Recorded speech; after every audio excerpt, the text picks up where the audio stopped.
hard to capture, extravagant, resurrect the track and it's militant. And I react like a convict and start killing. It's manifesting. The gods work like appliances, dealing in my psyche.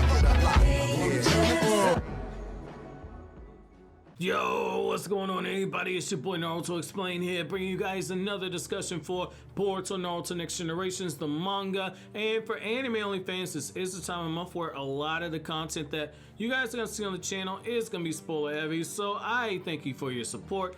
However, if you're still here, I'm assuming that you've already read the Boruto manga and you're somebody that just doesn't care about spoilers if you're anime only. So with that being said, let's dive right into the topic. So those of you guys who are in the know, you already know that Boruto's in one hell of a predicament at this point. So Boruto is at 80% progression with the Karma Seal, and Amado, if his words are to be believed, and so far Amado's been right about a lot of stuff, Boruto, there's nothing you can actually do to save him. He's at 80%, and Momoshiki had no other Karma Seals out there. Boruto's literally the only one, so it's not a matter of if, it's a matter of when Momoshiki actually takes over Boruto's body for good and completely erases his soul. And so I, like you, like a lot of you guys, have been looking at all the various things that are going on in the Boruto franchise and just the Naruto lore, looking for ways that could potentially be written into it to actually stop Boruto from suffering that fate. And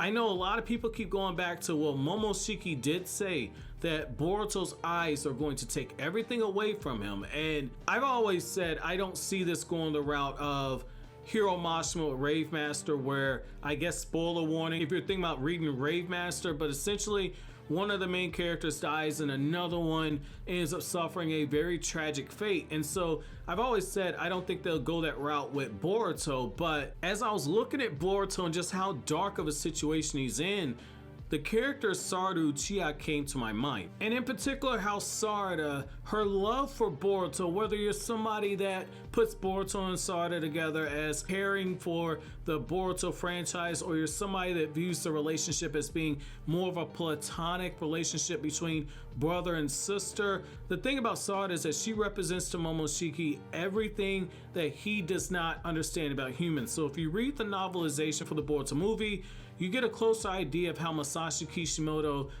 originally envisioned Momoshiki as a character, and human beings, they baffle him. He didn't understand them. He viewed them as animals, but when it came to understand the emotions, he didn't understand the emotions whatsoever. And the reason why it's so important is when you look at what Momoshiki tells Boruto, he says like, look man, those blue eyes of yours, they're gonna take everything away from you. And in the series, Momoshiki is the second person to actually take note of the fact that Boruto's eyes definitely stand out, the first person being Sarada. And when you look at the relationship of Boruto and Sarada, take all the hints out there of all the Boru Saru stuff that a lot of people hang their hats on, take all that out. Sarada has been that character that has taken interest in Boruto ever since Boruto was at the academy in Naruto chapter 700, where she was shown actually stalking Boruto. And we know based on different information we got from the anime as well as the manga that Boruto and Sarada essentially grew up together, and so there's a very strong bond there. And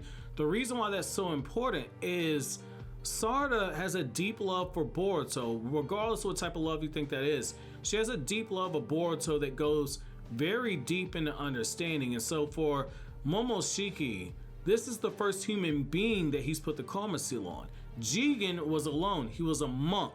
Jigen was in absolute solitude basically as a monk. He cast away all these different attachments. And so when Isshiki put that Karma Seal on Jigen, that wasn't somebody that had those attachments to the material world. Whereas Boruto, he has those attachments. He has people that care about him. He has people like Sarada that care about him very deeply. That's a very deep running love. And one of the oldest literature tropes that are out there is the fact that love conquers everything. And before somebody says, oh, that's Gordy, before you even say that, I'm gonna say the Naruto franchise did that as well.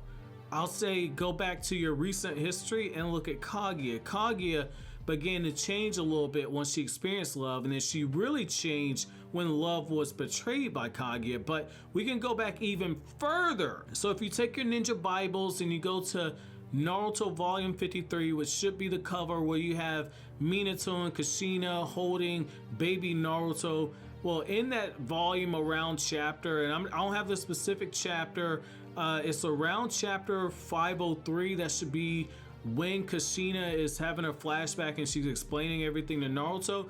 Kushina tells Naruto that, look, if you're going to combat being a Jinchuriki, if you're going to overcome that curse, the best way to overcome the curse is to embrace love, to feel loved by others, to fill yourself with love.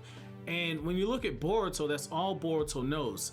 That's all Boruto's ever had in his life. Boruto's never really had to struggle with that hatred. And so you have, on one hand, Momoshiki saying, your eyes are going to take everything away from you as you get more and more powerful, and as I begin to creep more into your subconsciousness, you're going to lose everything. The anime's teased it on multiple occasions, and yet at the same time, you have somebody like Sarada who, even as Boruto loses everything, you have a character like Sarada who's going to continue to stay by his side.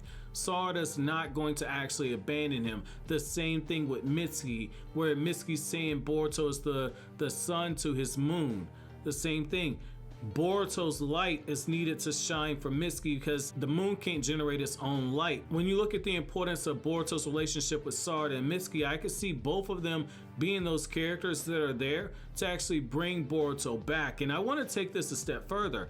I want to actually say, if they do decide to go the route of Sarada and Boruto and all the small moments that people point to in the manga as being reasons like, oh my god, Boruto and Sarada, they clearly like each other. If you want to go that route, this could be a very beautiful way to actually tell that story. So just as you had Natsu given to his END transformation when he thought that he lost Lucy, and then after the fact it was part of his memories and his feelings for Lucy, that was part of why he was able to overcome that transformation. He ultimately chose to become a human being. There were other factors in there, obviously, but there was an undertone that Lucy played a role in that. And so when you take that into account, you could kind of go that route there, because like I've said before, I don't see this being a situation like Rave Master where Boruto ends on a very dark note, especially now that Masashi Kishimoto is writing the story.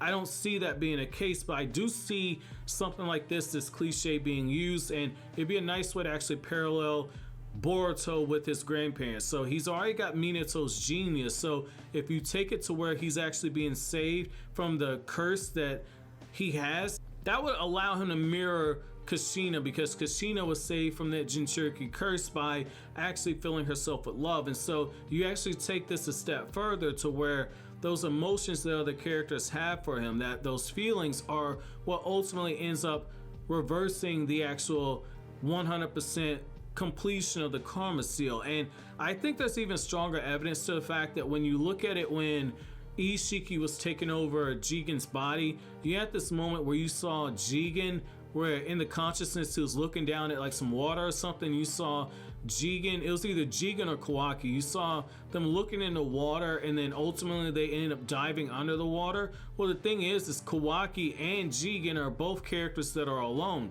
Boruto is not going to be somebody that's going to actually succumb to those negative feelings of being lonely and empty, because he's been so filled with that emotion of love right there. And again, that's one of the strongest literature tropes that are out there. The reason why it works so well is it really depends on how an author takes their own individual voice as a writer, and they take that trope and they truly make it their own. But it's one that works, it's tried and true and tested.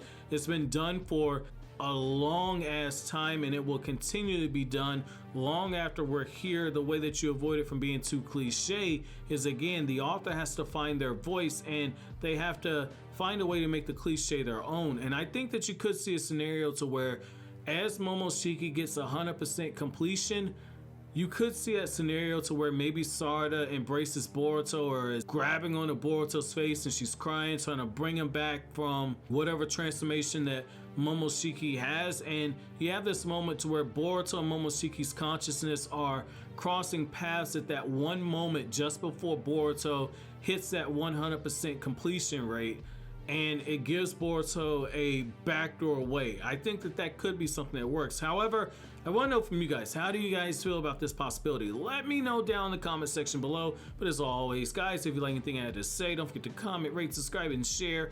Thank you so much for watching all the way to the end. Have an awesome day, guys.